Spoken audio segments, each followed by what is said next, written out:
नमस्कार। राजस्थान के अंदर चुनाव का माहौल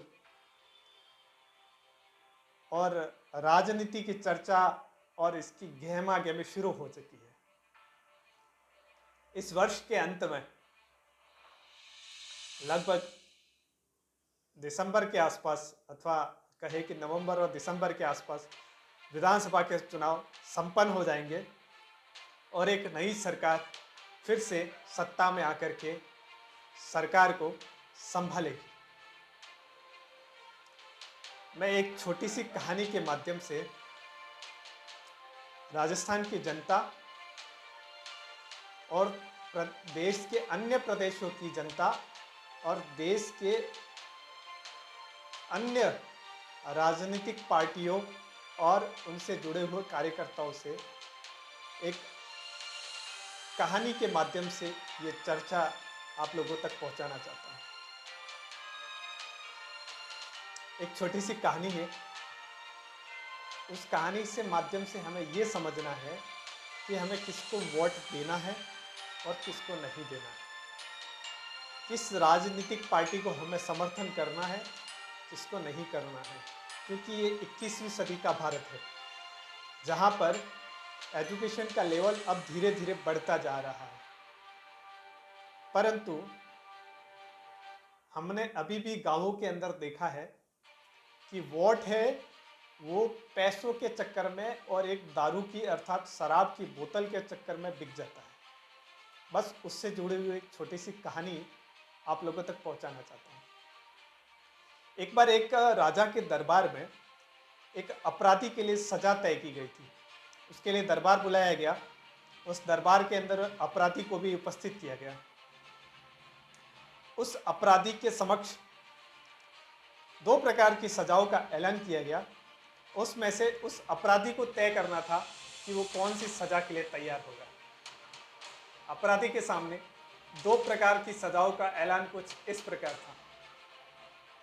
पहली सजा थी कि अपराधी को 100 प्याज बिना रुके एक ही समय में खाने हैं। ये पहली सजा। दूसरी सजा थी कि वहाँ उपस्थित जनता द्वारा 100 जूते मारे जाएंगे।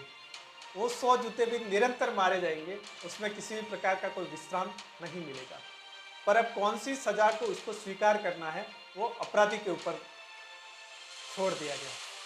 अब अपराधी मन में ही सोचने लगा कि जूते खाना तो बड़ा कष्टदायी है, प्याज खाना बड़ा आसान है। प्याज हम भोजन के अंदर खाने के अंदर नियमित खाते हैं, तो प्याज खाना बड़ा आसान है, तो क्यों ना प्याज खाई जाए।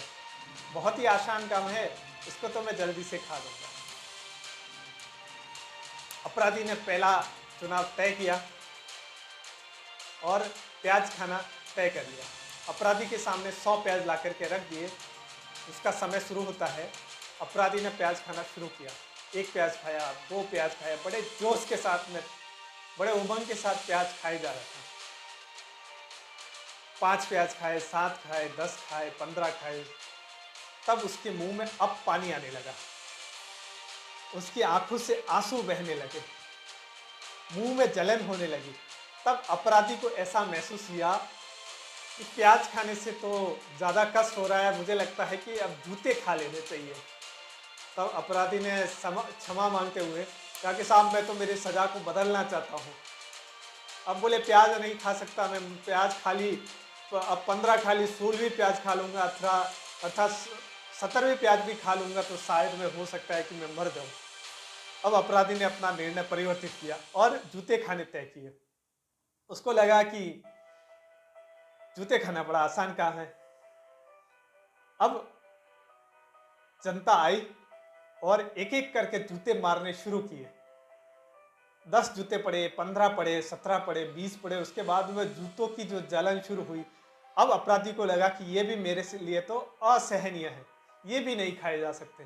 अपराधी ने तुरंत राजा को कहा कि महाराज साहब माफ करिए, मैं फिर से अपना निर्णय परिवर्तित करना चाहता हूँ, मैं जूते नहीं खा सकता क्योंकि जूते बहुत ही दर्ददायक है, बहुत ही कष्टदायक है। मुझे लगता है मैं प्याज फिर से खा सकता हूँ, क्योंकि उसकी मुंह की जो जलन थी वो कम हो चुकी थी और पीठ के ऊपर जो जूते और चप्पलों की मार है वो कष्टदायी होने लगी थी।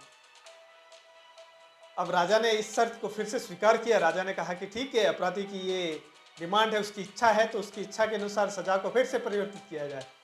अपराधी को ये आदेश दिया गया कि ठीक है, जूतों को रोक दिया जाए। अब जनता को कहा कि रुक जाओ। अब अपराधी ने अपना निर्णय बदल दिया है, उसको दूसरी सजा चाहिए। फिर से अपराधी ने थोड़ी सी विश्रांति के पश्चात प्याज खाने शुरू किए। 1 खाया, 2 खाए, 3 खाए, 4, फिर वही हालत होने लगी। फिर मुंह में जलन, आंखों में पानी और इतनी भयंकर जलन होने लगी कि अब 5वीं से 6ठा प्याज नहीं खाने लगा। फिर अपराधी को लगा कि अब जूतों की जलन ठीक हो चुकी है, कष्ट ठीक हो चुका है, थोड़ी विश्रांति मिल चुकी है, अब प्याज नहीं खा सकते, तो क्यों ना अब जूते खाए जाए। यही निर्णय बदलता रहा, अपराधी की सजा पूरी नहीं हुई। कुछ ऐसी ही सजा हमारे देश की जनता, राजस्थान की जनता प्रत्येक 5 वर्ष के अंदर खा रही है। हम राजस्थान के चुनावी इतिहास को जरा टटोल कर देखेंगे तो लगभग 25 वर्ष के आसपास का अगर इतिहास देखें पुराने, तो हर 5 वर्ष के अंदर सरकार बदली है। एक बार 5 वर्ष के लिए कांग्रेस आई, दूसरी बार राजस्थान की जनता ने पासा पलट दिया और भाजपा को सरकार में ला दिया। फिर भाजपा को पासा पलट करके कांग्रेस को फिर दिया। फिर 5 वर्ष बाद अपना पासा पलटा, फिर इस बार कांग्रेस, भाजपा कांग्रेस के इस चक्कर के मोहजाल के अंदर देश के राजनेता और राज्य के राजनेताओं ने धन संग्रह करके अपने आने वाली संतानों के लिए तो रास्ता तय कर लिया है। उन्होंने अपने लिए धन संग्रह, संपत्ति, सब प्रकार की व्यवस्था करके रखी है, परंतु इस चक्कर में देश की जनता और राज्य की जनता जो एकमात्र शराब की बोतल और 500 रुपये में बिक जाती है और 5 वर्ष के लिए अपना अमूल्य कीमती वोट उस नेता को बेच देते हैं। तो राजस्थान की जनता को ये निवेदन करता हूं